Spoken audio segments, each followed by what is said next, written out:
নিজেদের শাসনামলে গড়া র্যাবের বিলুপ্তি চায় বিএনপি। দলটির নেতারা বলছেন, বিতর্কিত কর্মকাণ্ড ও আন্তর্জাতিকভাবে নিষেধাজ্ঞা সহ বাহিনীটি দানবে পরিণত হয়েছে বলেই বিলুপ্তির সুপারিশ করা হয়েছে। এছাড়াও জনবান্ধব পুলিশ বাহিনী গড়তে কমিশন গঠনের প্রস্তাব দলটির। অভ্যন্তরীণ বিষয়ে ভারতের খবরদারি বাংলাদেশের জনগণ মেনে নেবে না বলেও হুঁশিয়ারি করেছেন নেতারা।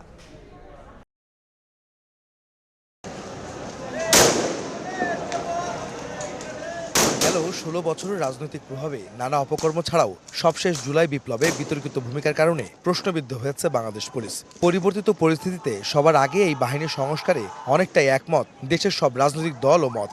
অন্তর্বর্তী সরকারের পাশাপাশি বিএনপিও গঠন করেছিল পুলিশ সংস্কার কমিটি।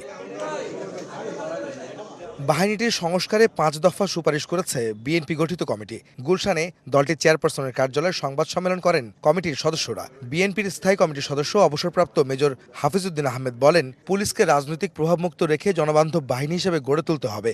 গণশত্রুতে পরিণত হওয়া সত্ত্বেও এই বাহিনীকে ছেঁটে ফেলার কোনো সুযোগ নাই। একে আবার সংশোধন করে দাঁড় করাতে হবে।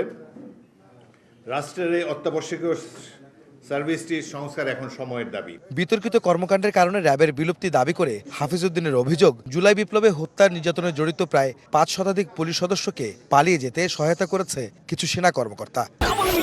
ওয়ালটন ফ্রিজ কিনে পেতে পারেন ২০ লক্ষ টাকা, রয়েছে কোটি কোটি টাকার নিশ্চিত উপহার। সেনাবাহিনী কর্মকর্তাদের বা সামরিক বাহিনী কর্মকর্তাদের কোনো ভূমিকা থাকতে পারে, কিন্তু এটা নিশ্চিতভাবে আমরা বলতে পারি না। ওই সময়ের পরিস্থিতি ছিল গোলমেলে, যার ফলে স্বচ্ছতা এখনো বা ধীরে ধীরে এটি অবশ্যই প্রকাশিত হবে।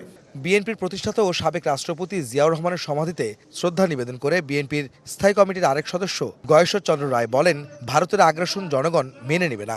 বাংলাদেশের জনগণের যে চেতনাবোধ, আকাঙ্ক্ষাবোধ, বাংলাদেশের মানুষের যে চাওয়া পাওয়া, সেটা ভারত তারা উপলব্ধি করতে সচেষ্ট হবে এবং ভারতের সাথে বাংলাদেশের বন্ধুত্বের সম্পর্কটা দেশে দেশে হতে হবে, কোনো ব্যক্তি বা দলের সাথে নয়।